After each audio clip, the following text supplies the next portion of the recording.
Good morning class 10। How are you? कैसे हैं आप सब? आई होप कि सब ठीक होंगे, फिट फाइन होंगे, ठीक है ना? तो स्टूडेंट्स आज हम स्टार्ट करेंगे एक्सरसाइज 1.3। हमने 1.1 एंड 1.2 कंप्लीट कर चुके हैं। Today will start exercise 1.3। Clear? और ये भी 1.1 1.2 की तरह बहुत इजी एक्सरसाइज है। कुछ बेसिक कॉन्सेप्ट है इसका और सारे क्वेश्चन एक जैसे ही है। ठीक है, चलो स्टार्ट करते हैं। तो इसका जो बेटा फर्स्ट क्वेश्चन है वो है prove √5 is an irrational number. सिद्ध करें या सिद्ध कीजिए कि वर्गमूल 5 एक अपरिमेय संख्या है। ठीक है, तो चलो स्टार्ट करते हैं।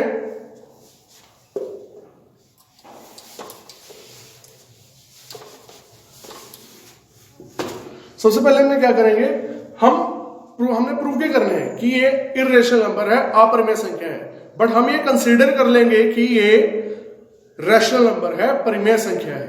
ठीक है, तो हमने क्या करना है, लेट √5 इज रेशनल नंबर।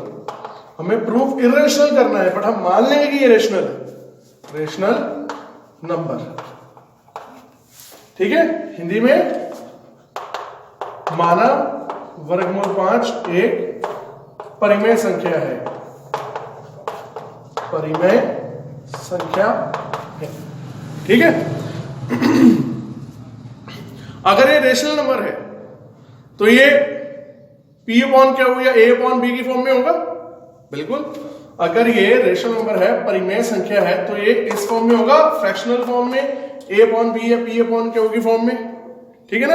और हमने यहां पर मेंशन करना है कि ये जो A और B है इनमें कुछ भी कॉमन नहीं है, दे आर को प्राइम, ये सह अभाज्य है। ठीक है ना? Where A and B are coprime. Coprime मतलब सह अभाज्य, ये आपने मेंशन जरूर करना है। ठीक है ना? सह अभाज्य कि जहां पर A और B सह अभाज्य है, मतलब इनमें एक के अलावा और कुछ कॉमन है ही नहीं। क्लियर है इतना? ठीक है, चलो नोट करो। और जैसे मैं लेक्चर स्टार्ट करता हूं ना, अपनी मुझे बार बार ना कहना पड़े कि अपना पेन और नोटबुक आप फटाफट से ओपन कर लीजिए करिए। ठीक है, ओके, चलो नोट करो अपना। Yes, done. चलो आगे चलते हैं। अब देखिए यहां पर हमने √5 को A अपॉन B कंसिडर कर लिया, रेशनल नंबर है। अब B डिवाइड कर रहा है, इधर आके क्या करेगा, मल्टीप्लाई करेगा √5 से। तो हमने क्या किया, √5B equals to A, √5B equals to A। ठीक है ना? अब हमने क्या करना है, यहां पर दोनों तरफ स्क्वेयरिंग करा देनी है, स्क्वेयरिंग करा देनी है both side, squaring both sides, मतलब दोनों तरफ वर्ग करने पर क्या होगा, ये देखिए √5B का square equals to A square. दोनों तरफ, दोनों साइड में स्क्वायर हो गया, क्योंकि स्क्वायर से इसका √5 कैंसिल हो जाएगा। 5B square equals to A square, ये वैल्यू आ जाएगी हमारे पास। और ऐसे आप दे दोगे इक्वेशन 1। क्लियर है इतना? ठीक है, चलो नोट करो। तो गाइस इसके बाद हमारी इक्वेशन 1 क्या कह रही है, 5B square equals to A square, है ना? तो अब हमने क्या करना है, B स्क्वायर इक्वल्स टू, देखो ये 5 मल्टीप्लाई कर रहा है, दूसरा के डिवाइड करेगा A स्क्वायर बाय 5। ठीक है ना? तो 5 इधर मल्टीप्लाई कर रहा था, इधर जाके करेगा डिवाइड A स्क्वायर बाय 5। तो इससे एक बात क्लियर है। अच्छा, आप इसको इक्वेशन 2 दोगे। ठीक है ना? अब इससे एक बात क्लियर है कि मैं यहां पे लिख देता हूं, if A square is divisible by 5 then A will also be divisible by 5। इसका क्या मतलब हुआ, अगर कोई नंबर है उसका अगर स्क्वायर 5 से डिवाइड हो रहा है, मींस A स्क्वायर 5 से डिवाइड हो रहा है, तो A भी 5 से डिवाइड होगा। कैसे? एग्जांपल ले लेते हैं। जैसे मान लो यहाँ पर 15 है ना, 15 है, a बराबर 15 है, ठीक है। तो a स्क्वायर कितना होगा 225, इसका स्क्वायर करोगे 225 आएगा। अब 225 को आप अगर 5 से डिवाइड करोगे कितना आएगा, 5 4 जा 20, 5 5 जा 25, कितना आया 45। तो ये 225 5 से डिवाइड हो गया। ये किसका स्क्वायर था 15 का, तो 15 भी 5 से डिवाइड हो जाएगा, 5 3 जा 15। क्लियर है। तो अगर किसी नंबर का स्क्वायर 5 से डिवाइड हो रहा है तो वो नंबर भी 5 से डिवाइड होगा। क्लियर है। हिंदी में कैसे लिखेंगे, ऐसे, यदि a स्क्वायर 5 से विभाजित होता है, यदि a स्क्वायर 5 से विभाजित होता है तो a भी 5 से विभाजित होगा। ठीक है, यदि a स्क्वायर 5 से विभाजित होता है तो a भी 5 से विभाजित होगा। क्लियर है इतना।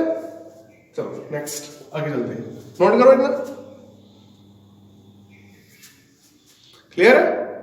चलो अब स्टूडेंट्स हमने यहां पर एक और इंटीजर कंसिडर करना है, ठीक है ना। अब यहां पर लिखोगे let a equals to 5c where c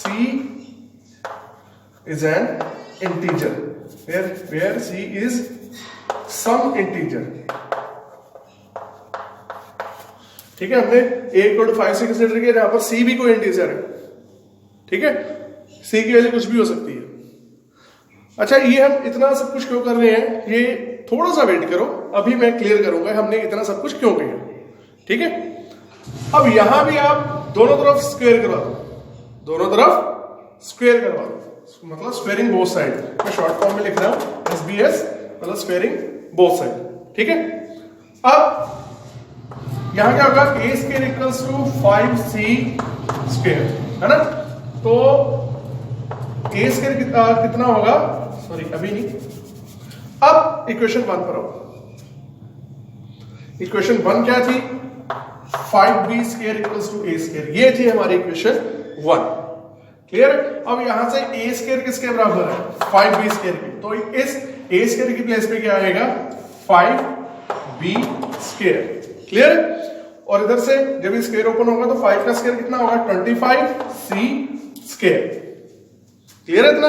इसका रीजन क्या हुआ, यहां पे लिख दोगे फ्रॉम इक्वेशन 1, समीकरण 1 से। क्लियर है, क्लियर है ना। अब ऐसे ही 5 मल्टीप्लाई कर रहे हैं 20 के साथ, उधर आके क्या करेगा, डिवाइड, तो 5 5 जा 25, तो 20 स्क्वायर कितना आ जाएगा, 5c स्क्वायर। ठीक है, क्लियर है इतना, गुड। तो अब देखो, अब यहां पर 5c स्क्वायर के साथ मल्टीप्लाई कर रहा है, इधर b को क्या करेगा, b स्क्वायर को क्या करेगा, नेचुरली डिवाइड ही करेगा ना। तो अब हमने क्या करना है, c square equals to b square by 5। ठीक है ना, इसे आप इक्वेशन 3 दो, नोट कर रहे हो। अच्छा, अब मैं आपको रीजन बताता हूं कि इतना सब कुछ हमने किया क्यों।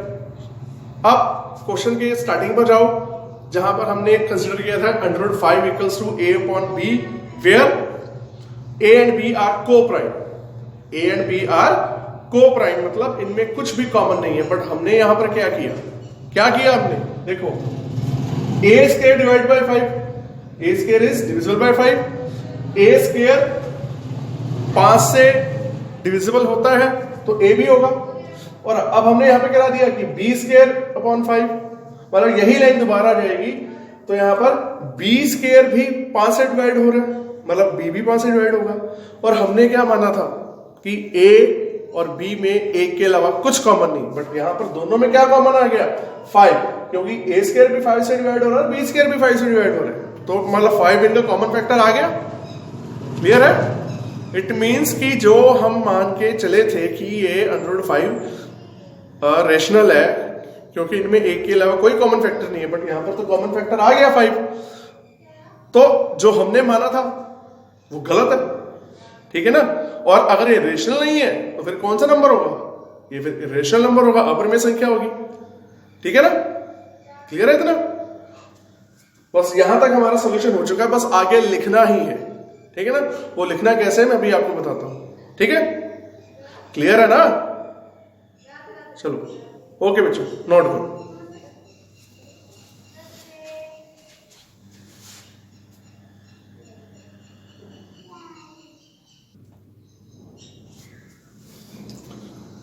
ठीक है स्टूडेंट्स, अब हमने लिखना कैसे है देखिए, फ्रॉम इक्वेशन 2 and 3।